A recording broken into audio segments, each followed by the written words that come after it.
Shalom jemaat Youth.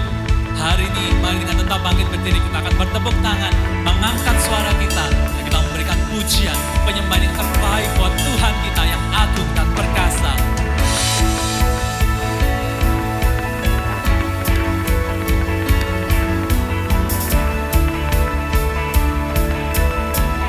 Mari bersama-sama katakan, tak terbayang kebesaran-Mu dan tak terbanding kekuatan-Mu Tuhan.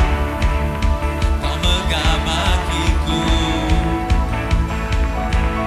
segenap jiwa dan pengharapan telah ku serahkan untuk rencana-Mu Tuhan. Ya Kau Raja atasku, hanya Tuhan kita yang layak, hanya Kau yang layak ditinggikan.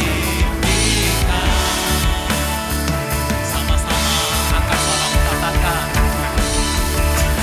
ajaib Kau Tuhan, agung dan perkasa. Kau sumber kemenanganku, layak berkuasa. Kau memerintah selamanya. Yesus, Kaulah Raja mulia.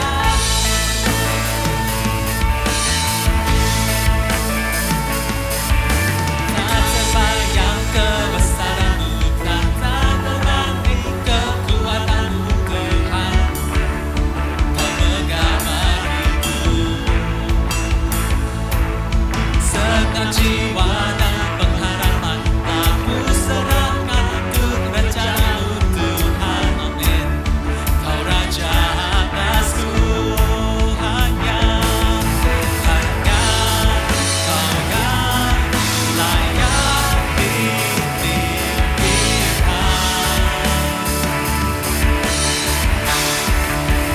Sama-sama, ajaib Kau Tuhan, Kau agung dan perkasa. Kau sumber kemenanganku, layak berkuasa. Memerintah selamanya. Yesus, Kaulah Raja mulia. Ajaib Kau Tuhan, Kau agung.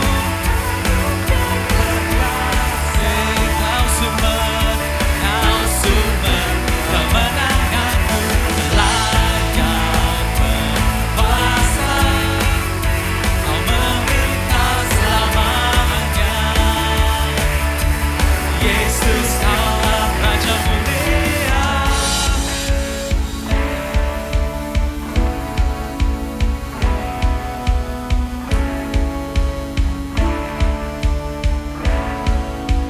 Hanya satu nama yang layak untuk kita tinggikan saat ini, yang menjadi sumber kemenangan kita, pengharapan kita.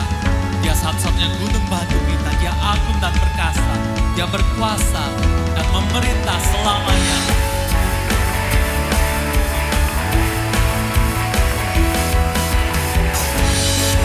Mari angkat suaramu, sama-sama puji Tuhan kita. Katakan, ajaib Kau Tuhan, agung dan perkasa. Sumber kemenanganku, layak berkuasa. Kau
dengar saudara, sungguh ajaib Tuhan kita. Dia layak untuk disembah. Dia sumber kemenangan kita, sumber pengharapan kita yang tidak pernah berubah. Sungguh tidak kemarin, tidak hari ini, tidak juga hari esok. Dia tidak pernah sedetik pun berubah. Bahkan saudara, di tengah masa-masa yang berat yang sedang kita lalui, di tengah penderitaan dan kepahitan yang kita sedang hadapi saat ini, kasih setia Tuhan tetap sama, tidak berubah dalam hidup kita. Mungkin saat ini kita tengah bergumul dengan begitu banyak kebimbangan, ketakutan, kekhawatiran, kesesakan dalam hidup kita. Jiwa kita demikian kering seperti padang gurun yang gersang dan mati. Tapi hari ini, saudara, sungguh firman Tuhan mengingatkan kita bahwa kita tidak sendirian. Setiap kita yang hidup di masa ini sedang mengalami hal yang sama. Sebagai saudara seiman, mari kita saling menguatkan. Dan juga dengarlah undangan dari Tuhan kepada setiap kita hari ini.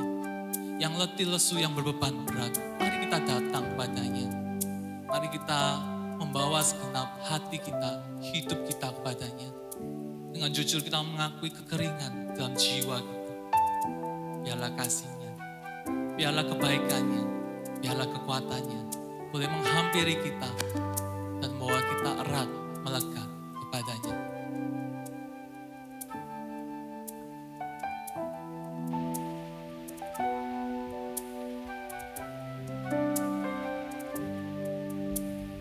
Selama kita naikkan pujian ini sebagai kerinduan kita di hadapan Tuhan.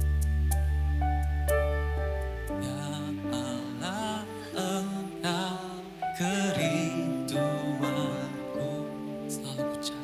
selalu ku cari wajah-Mu Tuhan, seperti tanah yang kering, rindukan air.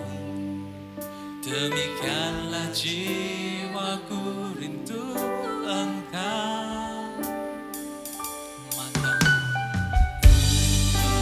Memandangmu di tempatku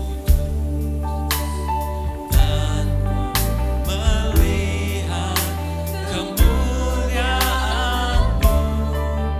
Ku berdiam di bawah naungan sayap-Mu, dan ku dapat kekuatan yang baru, kekuatan baru.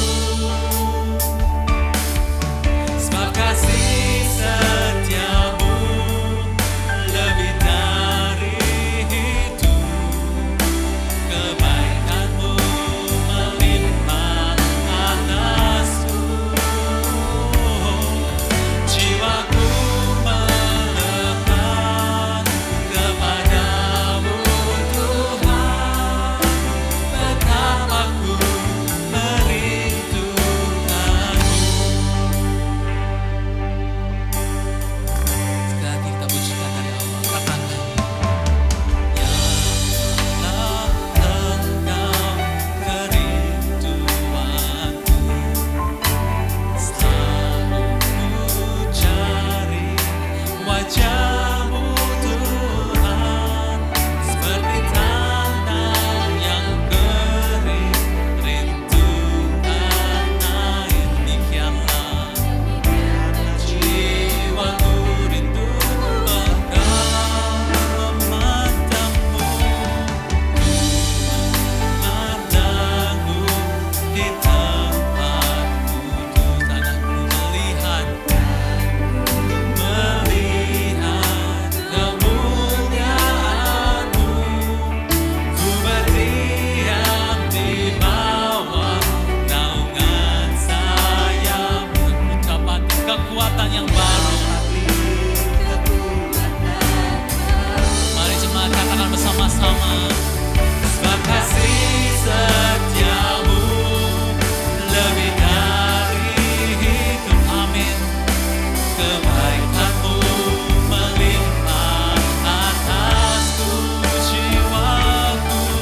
Jiwaku melekat kepadamu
Jemaat sekalian kasih Tuhan, di momen ini, tundukkan kepalamu. Bersama-sama kita datang ke hadapan Tuhan. Bersama-sama kita merendahkan diri kita di hadapannya. Ya Allah yang kudus, ya Allah yang agung dan perkasa, yang kita puji dan tinggikan. Tapi dia juga Allah yang demikian dekat dengan kita. Yang tidak menutup telinganya terhadap pergumulan-pergumulan kita. Sebab itu saudaraku, datanglah ke hadapannya apa adanya, dengan jujur mengakui pergumulan setiap kita. Yang sedang kita alami di tengah masa-masa yang demikian sulit ini. Masa-masa yang mungkin kita rasa demikian gelap, demikian kelam, demikian pahit. Apapun itu bawa di hadapan Tuhan. Minta Tuhan memulihkan, menolong kita, memberikan kita kekuatan. Di dalam doa kita, mari kita juga mengingat setiap saudara seiman kita yang mungkin juga sedang mengalami pergumulan ini. Kiranya Tuhan juga memberikan kekuatan. Kiranya Tuhan juga memberikan keamanan kepada setiap mereka. Kita ambil waktu ini untuk berdoa secara pribadi di hadapan Tuhan. Apa adanya kita datang dengan jujur mengakui semuanya. Kelemahan kita, kesulitan kita di hadapannya. Sebab dia mendengar seru doa kita satu demi satu anak-anaknya.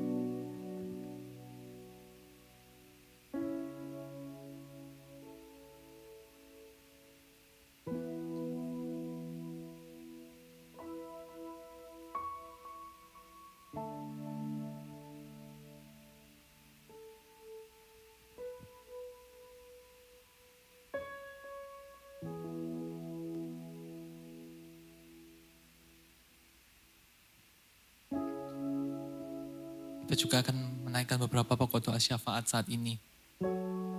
Kita juga akan berdoa, mengangkat suara kita untuk para korban banjir, korban longsor, dan ada demikian banyak bencana alam lainnya yang terjadi di awal tahun ini. Sungguh bukan tahun yang mudah untuk negara kita. Kita berdoa untuk para korban supaya Tuhan beri kekuatan. Tuhan beri penghiburan dan pemulihan. Kita berdoa juga supaya pemerintah boleh memiliki hikmat bijaksana untuk menyelesaikan setiap permasalahan yang ada. Kita juga boleh berdoa supaya Tuhan terus menggerakkan lebih banyak lagi orang, khususnya orang-orang percaya untuk boleh peduli dan membantu pemulihan dari para korban. Dan kita angkat suara kita berdoa untuk bangsa negara kita ini. Ya Tuhan, kami datang ke hadapan-Mu. Tuhan, kami melihat bahwa tahun ini bukan tahun yang lebih mudah Tuhan. Justru di awal tahun ini kami melihat ada begitu banyak bencana yang datang kepada negeri kami. Ada begitu banyak masalah Tuhan yang harus dihadapi oleh negara kami. Kami belum terlepas dari pandemi COVID-19, tapi kami juga harus menghadapi begitu banyak masalah yang lain. Tuhan, kami percaya Tuhan, Engkau Allah yang berdaulat. Engkau sanggup untuk memulihkan bangsa negara kami.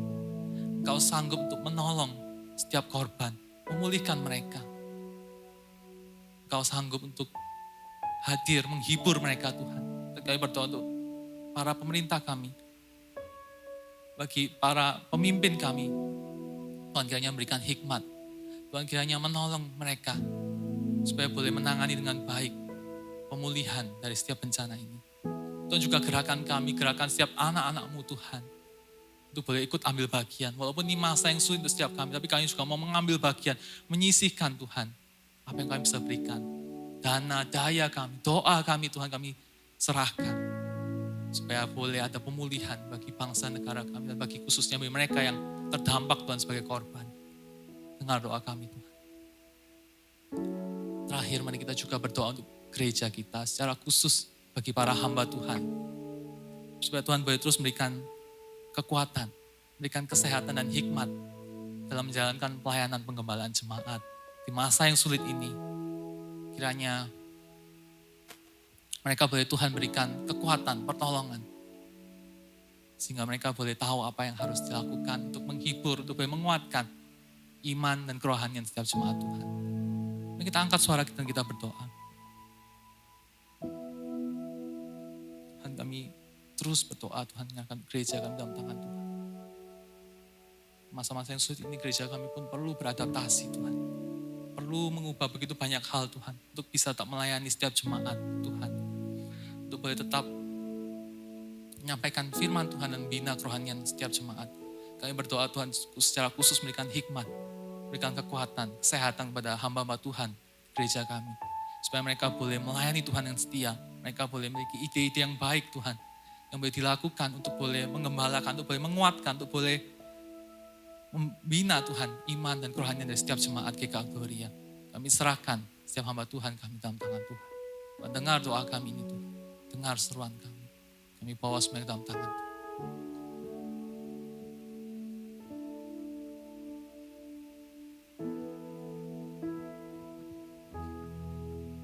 Sebab kasih setiamu lebih dari itu, kebaikanmu melimpah atasku,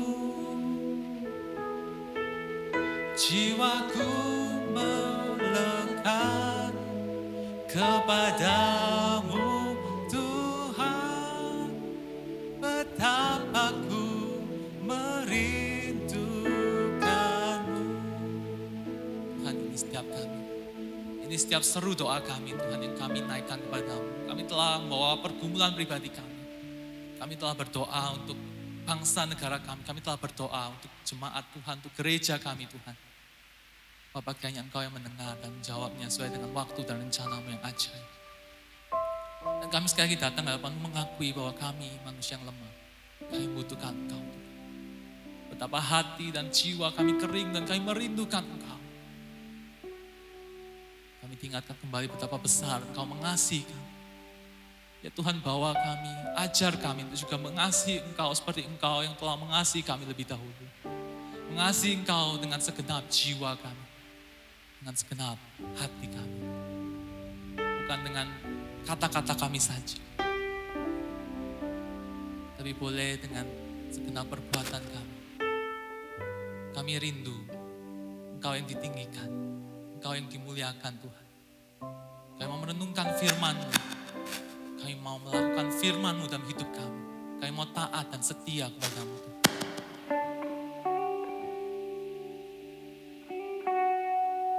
Biarlah ini menjadi kerinduan hati kami. Mengasihi Engkau dengan segenap hati, dengan segenap jiwa kami. Merenungkan firman-Mu siang dan malam, melakukannya dalam hidup kami. Itulah bukti nyata kami adalah murid-murid-Mu, anak-anak-Mu yang mengasihi Tuhan. Dengar doa kami. Demi nama Tuhan Yesus kami berdoa. Amin. Kita pujikan lagu ini. Aku mengasihi Engkau Yesus dengan segenap hatiku. Aku mengasihi Engkau. Aku mengasihi Engkau Yesus dengan segenap jiwaku. Renungkan firman-Mu siang dan malam. Ku pegang perintah-Mu dan ku lakukan. Engkau tahu ya Tuhan, tujuan hidupku hanyalah untuk menyenangkan hati-Mu.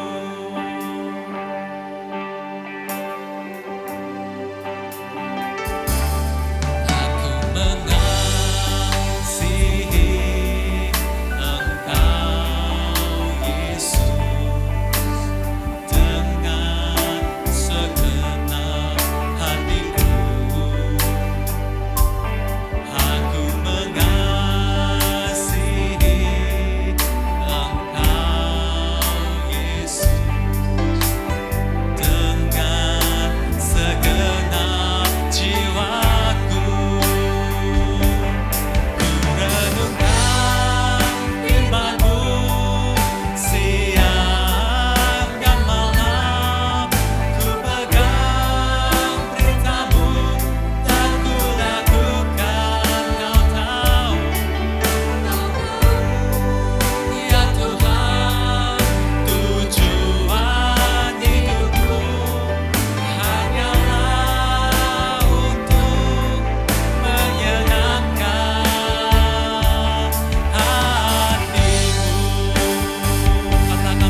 Selamat pagi teman-teman remaja, pemuda GKL Gloria dimanapun kita berada.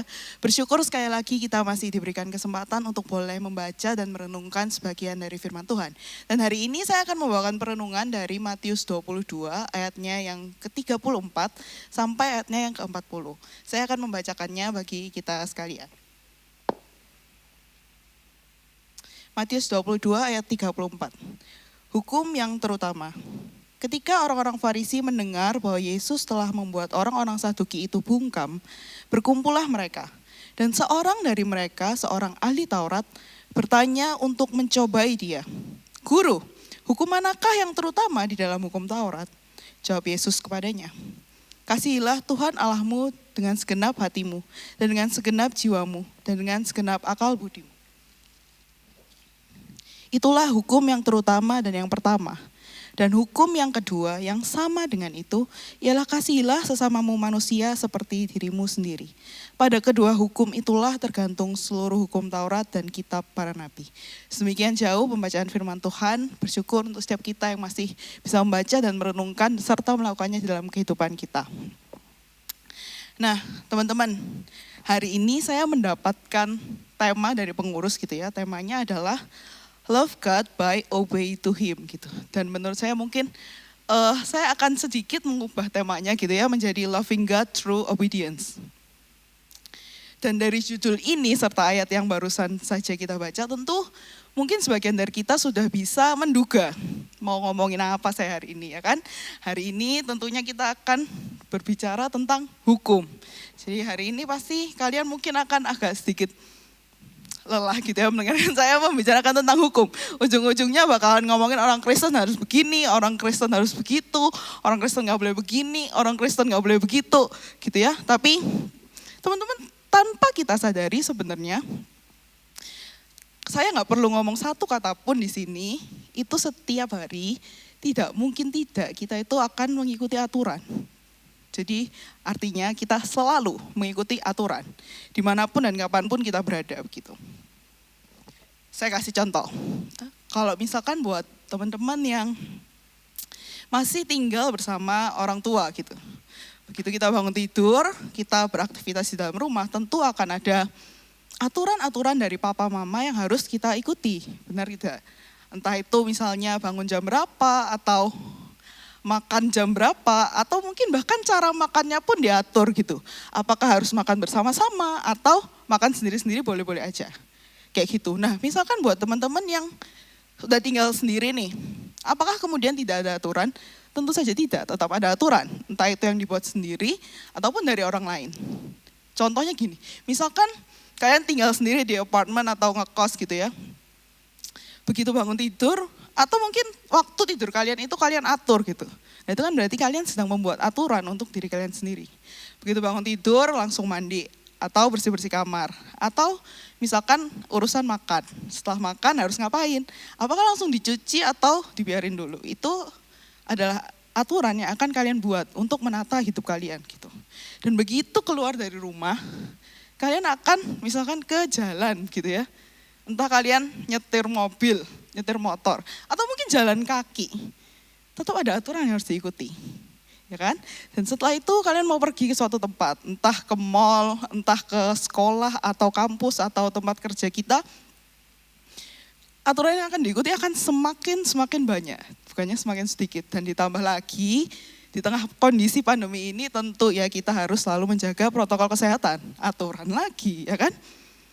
Dan dari begitu banyaknya peraturan ini tentu di antara kita akan ada orang-orang yang sangat mempertanyakan gitu ya. Mungkin orang-orang yang bahkan gak suka, orang-orang yang rebel anggapannya ya. Gak suka mentaati peraturan gitu. Akan sangat bertanya-tanya, kenapa aku harus gini? Kenapa aku harus mengikuti aturan ini? Apa esensinya aturan ini ada? Ya saya pribadi sering mempertanyakan itu teman-teman. Dan seringkali sayangnya jawaban yang kita temukan itu sangat tidak memuaskan.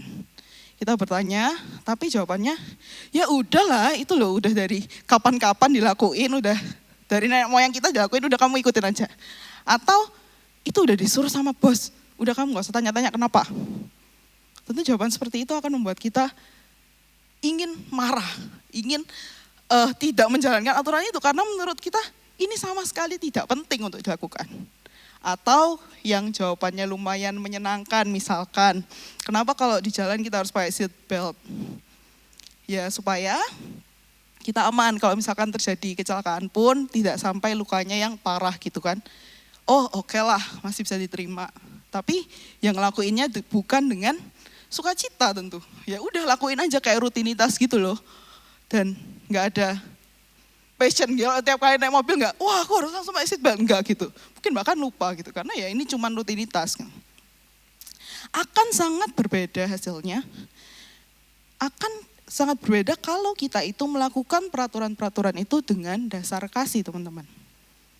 Kita akan rela untuk melakukan aturan-aturan itu, bahkan tanpa orang lain meminta kita untuk melakukannya atau mengingatkan kita untuk melakukannya gitu.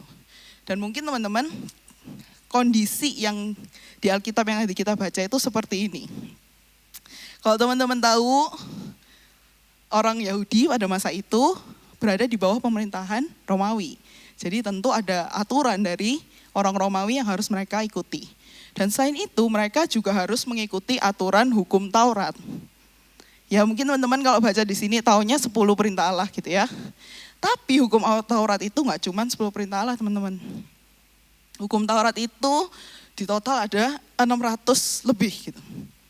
Jadi selain mereka harus mengikuti hukum Romawi, mereka masih harus mengikuti hukum Taurat yang sebanyak itu.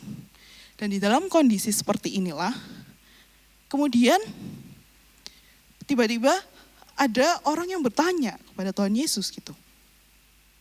Kondisi di mana bahkan orang Yahudi pun sedang mempertanyakan pertanyaan ini teman-teman. Jadi ada kubu yang kurang setuju kalau hukum Taurat itu dibeda-bedakan.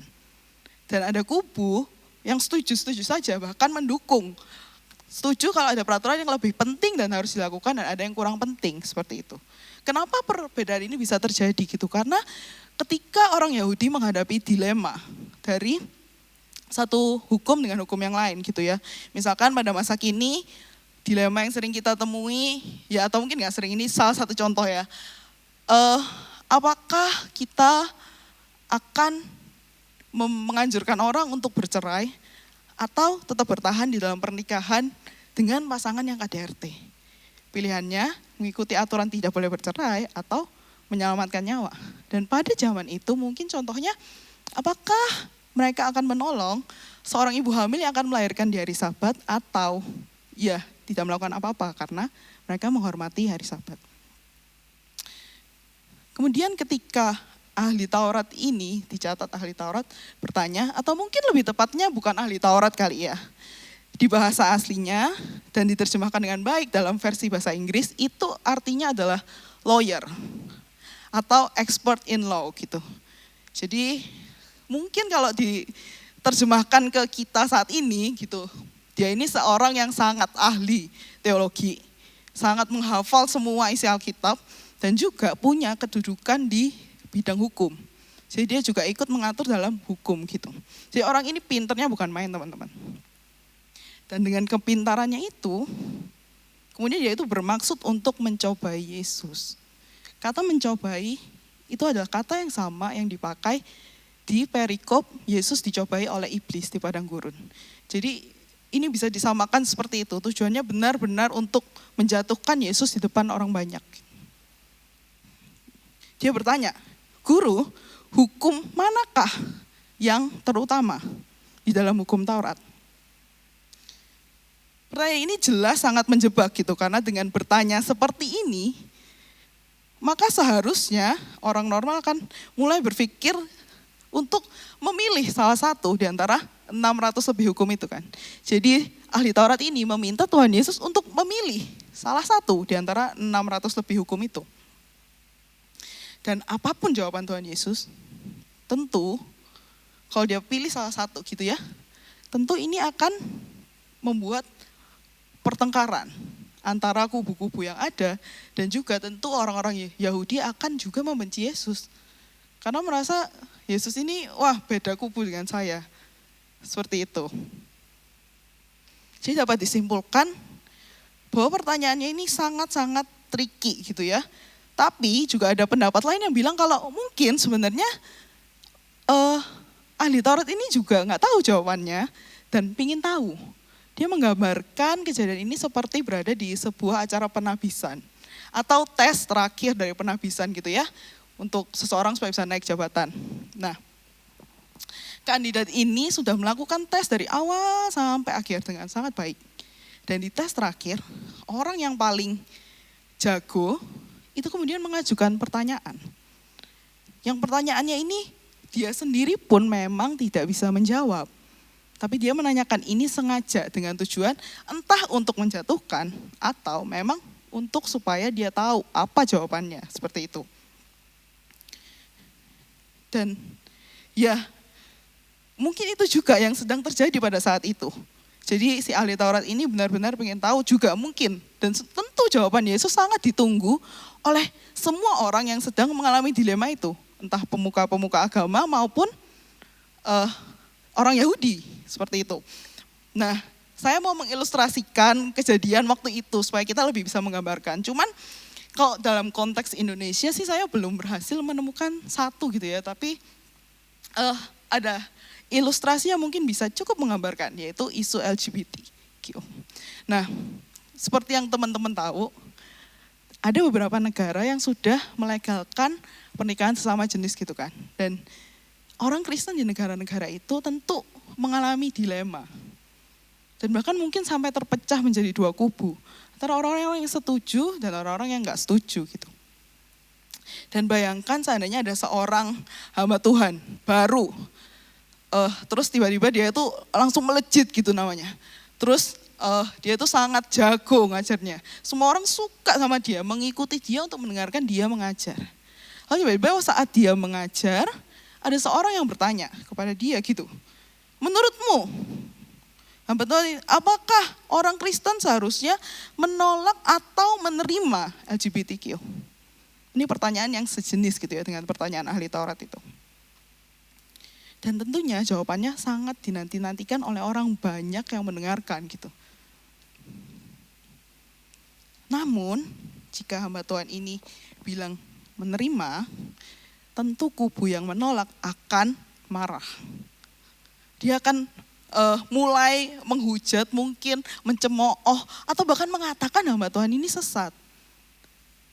Di lain sisi, andai kata hamba Tuhan ini bilang tolak, maka tentu orang-orang yang menerima itu akan bilang, why? Kita ini orang Kristen, kita seharusnya mengasihi. Kenapa kok kita gak mau menerima mereka? Kondisi dilema inilah yang kira-kira terjadi di sana waktu Tuhan Yesus ditanyai. Tetapi Tuhan Yesus tahu dan dia tidak jatuh ke dalam jebakan ini, teman-teman. Dia bahkan menunjukkan kepada kita sebuah teladan untuk menghadapi sesuatu yang seperti ini. Tuhan Yesus tidak fokus kepada praktik-praktik hukum Taurat, tetapi Tuhan Yesus fokus kepada esensi dari hukum Taurat itu. Jadi Tuhan Yesus tidak memilih salah satu praktik, tapi dia langsung merangkumkan semua dan esensinya apa.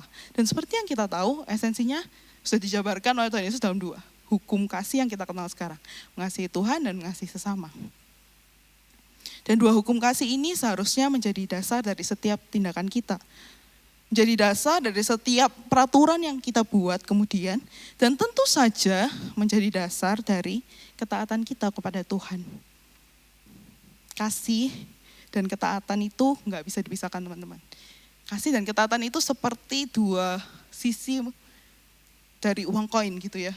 Yang nggak bisa dipisahkan satu dengan yang lain. Tanpa kasih, maka ketaatan itu hanya akan menjadi sebuah perbuatan yang kosong gitu. Dan bahkan cenderung akan jatuh kepada legalisme. Kolose 2 ayat 3 berkata, peraturan-peraturan ini walaupun nampaknya penuh hikmat dengan ibadah buatan sendiri seperti merendahkan diri, menyiksa diri, tidak ada gunanya selain untuk memuaskan hidup duniawi. Jadi ada dua hal yang akan terjadi ketika kita taat tanpa kasih. Yang pertama, legalisme tadi, itu apa? Legalisme adalah tindakan yang mendewakan peraturan di atas segalanya. Jadi Saya nggak peduli ya kamu kenapa, kamu pokoknya melanggar peraturan berarti kamu salah. Itu legalisme. Sedangkan yang satunya akan jatuh kepada mencari keuntungan diri sendiri. Tujuannya adalah memuaskan apa yang dia inginkan. Contohnya, ketika kita taat melakukan firman Tuhan tanpa kasih, kita mungkin akan melakukan sangat sempurna gitu ya. Doa, saat teduh, ibadah gitu. Tapi untuk apa? Untuk dilihat baik sama orang. Atau ya supaya kelihatan rohani aja. Jadi orang Kristen yang taat. Atau malah mungkin kita bertujuan supaya Tuhan mungkin melihat ketaatan saya dan akan memberikan apa yang saya inginkan. Seperti itu. Tapi sebaliknya teman-teman, jika kasih tanpa ketaatan, maka kasih itu gak akan jadi apa-apa. Dia tidak akan bertambah apa-apa untuk siapapun. Seperti itu. Dan uniknya, di bagian yang kita baca, itu kata yang digunakan untuk kasihilah, dan diterjemahkan dengan sangat baik, kasihilah, itu berupa kata kerja aktif. Kasihilah bukan kata benda atau kata kerja pasif atau kata sifat gitu ya. Tapi kasihilah itu berarti kita harus menunjukkan kasih itu. Kasih itu harus dilakukan, kasih itu harus ditampakkan gitu. Dan tidak seharusnya kasih diperlakukan seperti benda yang bisa kita simpan saja. Yohanes 14 ayat 23 sampai 24 berkata, jika seorang mengasihi aku, ia akan menuruti firmanku. Dan barang siapa tidak mengasihi aku, ia tidak menuruti firmanku. Jadi di sini jelas bahwa kasih harus melahirkan ketaatan. Kasih itu harus diaplikasikan. Dengan apa? Dengan ketaatan kepada firman Tuhan.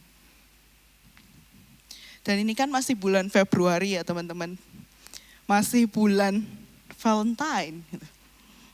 Ya mungkin jelas teman-teman tahu atau mungkin ada yang gak merayakan ya, saya gak merayakan gitu ya.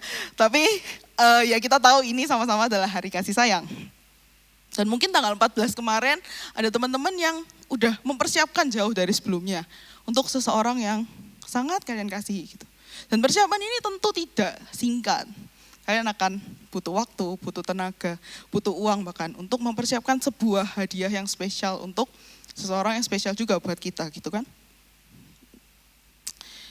Dan waktu kita melakukan segala persiapan mungkin yang panjang ataupun yang singkat tentu kita tidak merasa bersungut-sungut kan ya. Karena ya kita tahu kita melakukan ini untuk seseorang yang kita kasihi. Ya mungkin ada lah ya yang ngomel-ngomel, aduh ini ngapain sih aku harus siapin kayak gini. Tapi kalian akan tetap bisa menahan itu. Karena ya kalian tahu, kalian mengasihi orang itu sehingga kalian mau memberikan yang terbaik untuk orang itu. Beda kalau kita memberikan hadiah dengan terpaksa. Misalnya di acara tukar kado kelas. Kan kita gak kenal atau gak deket semua orang di kelas kita. Terus waktu disuruh tukar kado, tukar kado. Ya, nantilah deket-deket hari tukar kado baru cari kado, ya enggak. Terus udah mepet-mepet, gak dipersiapin, nyarinya yang di batas harga paling rendah. Dan kita gak peduli gitu hadiahnya mau apa, nanti kasih apa, ya gak peduli lah. Pokoknya ya udah kita memenuhi yang harus dilakukan gitu. Jadi beli kadonya cuman karena harus, bukan karena ingin. Dan ini menghasilkan sesuatu yang sangat kontras gitu ya teman-teman. Apa yang dilakukan dengan kenyatan, dengan passion, dan terutama dengan kasih, tentu akan sangat berbeda hasilnya dengan apa yang dilakukan dengan terpaksa. Sekarang kita sudah tahu kalau ketaatan itu harus didasarkan sama kasih kita pada Tuhan gitu. Tapi pertanyaannya, bagaimana kita mengasihi Tuhan? Dan saya memberikan jawaban yang sederhana, tapi tidak mudah untuk diterima. Mungkin untuk sebagian orang. Jawabannya adalah kita harus mengalami kasih Tuhan terlebih dahulu. Kita harus mengalami kasih Tuhan terlebih dahulu. Ya mungkin akan ada yang bertanya gitu ya, atau ngomel. Aku udah mengalami kasih Tuhan. Aku udah terima Tuhan, aku udah jadi orang Kristen cukup lama dan ya aku kayak berusaha taat tapi kayak susah gitu. Dan ya itulah yang memang akan dihadapi oleh semua orang Kristen, teman-teman. Jadi orang Kristen itu gak gampang. Ketaatan itu butuh dilatih. Asalkan kita sudah punya dasar kasih yang benar, maka ketaatan itu ketika kita melakukan sesuatu, kita akan ingat, oh aku melakukan ini, aku berusaha taat di titik ini, di masalah ini aku berusaha taat karena aku mengasihi Tuhan. Gak gampang teman-teman, iya gak gampang. Tapi kita semua sama-sama bergumul untuk hal ini, dan saya percaya Allah Roh Kudus juga akan terus menuntun kita. Nah buat teman-teman yang mungkin ngomong, ya iya sih memang gak pernah merasakan kasih Tuhan sih ya. Kayak ya Tuhan kan gak kelihatan ya gimana kita merasakan kasihnya gitu. Saya mau bilang saat ini teman-teman, kalau gak ada kasih yang lebih besar daripada kasih seseorang yang memberikan nyawanya bagi kita. Kristus mati di atas kayu salib buat kita. Bukan karena kita baik, bukan karena kita punya sesuatu yang bisa menyenangkan dia, bukan. Waktu itu kita masih berdosa, masih gak layak, masih hina gitu di mata Tuhan. Tapi dia mau turun, dia menebus kita. Dan bahkan kalau kita melihat kondisi kita saat ini, seorang manusia yang punya pemikiran, yang punya free will, kita juga harus bersyukur kepada Tuhan atas hal itu. Kalau kita kembali ke masa penciptaan, di mana Tuhan menciptakan manusia, mungkin kita akan bertanya, kenapa Tuhan membuat manusia itu punya free will? Kalau memang Tuhan cuma mau seseorang yang taat sepenuhnya kepada Tuhan, buat aja robot Tuhan, ngapain susah-susah buat manusia? Tapi enggak. Tuhan pilih membuat kita seperti ini karena Tuhan mengasihi kita. Dan Tuhan ingin dengan free will kita, keinginan kita bisa melihat kasih Tuhan yang sangat besar itu. Dan kita memilih untuk mengasihi dia, untuk menaati dia di dalam kasih itu. Bukan dengan keterpaksaan. Dan saya akan mengakhiri khotbah saya hari ini dengan sebuah cerita. Ada seorang anak laki-laki yang dia ini memiliki seorang ibu yang cinta Tuhan, yang membawa anaknya ini ke sekolah minggu, mengajarkan cerita-cerita firman Tuhan kepada anak ini. Namun sayangnya, sebelum ulang tahun dia yang ke-7, ibunya meninggal. Dan semenjak itu, dia gak pernah lagi ke gereja. Dia gak pernah lagi buka Alkitab, dia gak pernah lagi dengar cerita tentang firman Tuhan, gak pernah. Lalu anak ini semakin besar, dia tumbuh jadi remaja dan dia tumbuh menjadi pria dewasa. Dan ketika itu dia bekerja sebagai kapten kapal. Dan kehidupan seorang kapten kapal pada masa itu isinya adalah foya-foya, bersenang-senang, dan tentu ini adalah kehidupan yang sangat jauh dari Tuhan. Dan yang lebih parah, dia bahkan gak peduli waktu kapalnya dipakai untuk perdagangan budak. Dia sama sekali gak peduli. Yang penting saya mendapatkan keuntungan dari transaksi ini. Mau ini perdagangan budak kek, narkotik kek, saya gak peduli. Gak apa-apa, pakai aja kapal saya. Namun sebuah kejadian mengubahkan seluruh hidupnya. Ketika dia mengendarai kapalnya, badai besar menghantam kapal yang dia kemudikan. Dia sudah gak bisa mengendalikan kapalnya lagi, sampai di satu titik dia cuma bisa diam dan udah pasrah nunggu ajalnya gitu. Tapi di saat itu, di saat paling genting di dalam hidupnya, tiba-tiba dia teringat tentang cerita yang sering diceritakan ibunya waktu dia gak sampai umur 7 tahun. Dia ingat ada satu pribadi, dia itu Yesus. Dan di tengah kondisi yang seperti itu, pria ini kemudian berdoa kepada Tuhan. Dia berdoa ingin diselamatkan. Dan secara ajaib, badai mulai mereda. Dan akhirnya dia dan seisi kapalnya bisa selamat. Setelah mengalami kejadian yang sangat ajaib tersebut, pria ini mulai berubah. Dan pada akhirnya bahkan pria ini menyerahkan dirinya menjadi hamba Tuhan. Dan dia juga menulis sebuah lagu yang sangat terkenal dan saya yakin teman-teman semua pasti tahu. Judulnya Amazing Grace. Benar sekali, yang sedang saya ceritakan adalah pengarang dari lagu ini, John Newton. Ketika pada akhirnya John Newton benar-benar memahami dan mengalami kasih Tuhan secara pribadi. Di dalam hidupnya dia mulai berubah. Dari seorang yang tidak menjalankan firman Tuhan, menjadi seorang yang menyerahkan hidupnya untuk menaati rencana Tuhan bagi dirinya. Bagaimana dengan setiap kita? Apakah kita saat ini sudah memahami dan mengalami kasih Allah itu secara pribadi? Teman-teman, menaati firman Tuhan adalah hal yang sulit. Mengasihi Tuhan dengan tulus adalah hal yang lebih sulit. Apalagi merasakan kasih Allah dari Allah yang tidak bisa kita lihat. Tetapi hal ini bukannya gak mungkin, teman-teman. Allah yang mengasihi kita telah mengutus Roh Kudus yang bekerja di dalam setiap kita agar kita bisa mengalami kasih Allah tersebut.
Tuhan, tidak satu hal pun tidak ada Tuhan yang bisa membuat kami membalas kasih-Mu, membalas cinta-Mu yang begitu besar kepada setiap kami, Tuhan.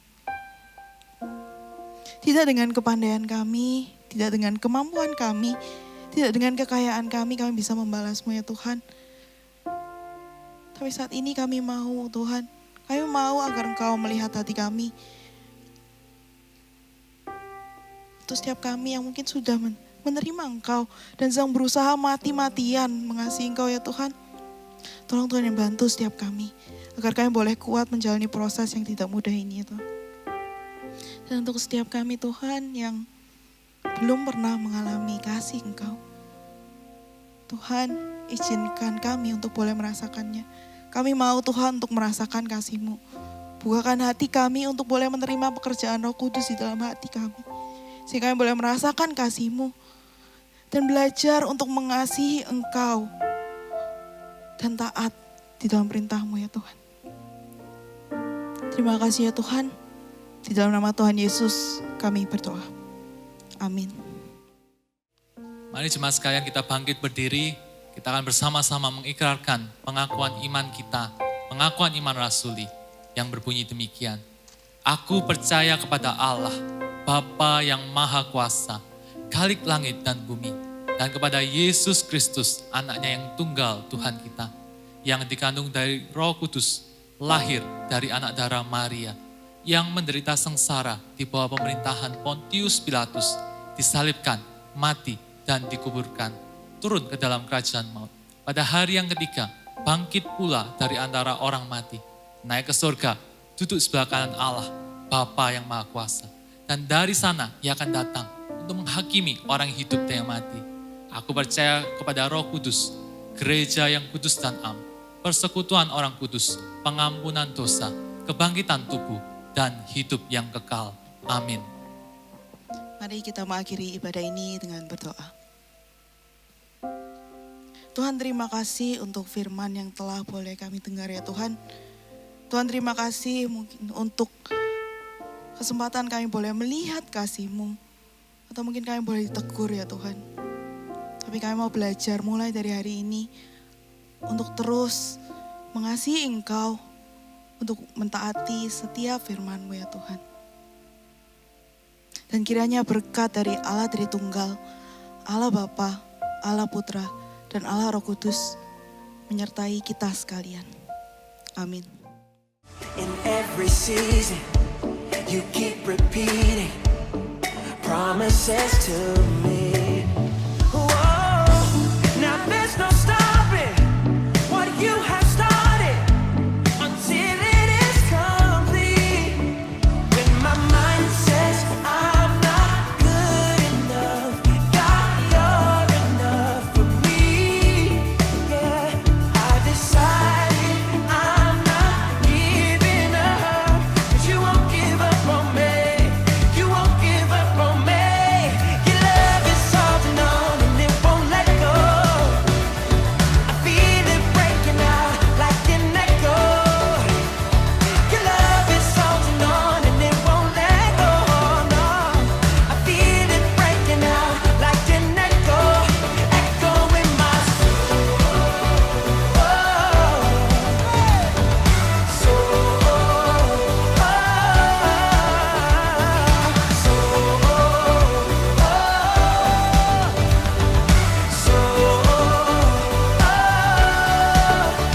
When my mind says I'm not good enough, God, you're enough for me. Yeah, I've decided I'm not giving up, 'cause you won't give up on me.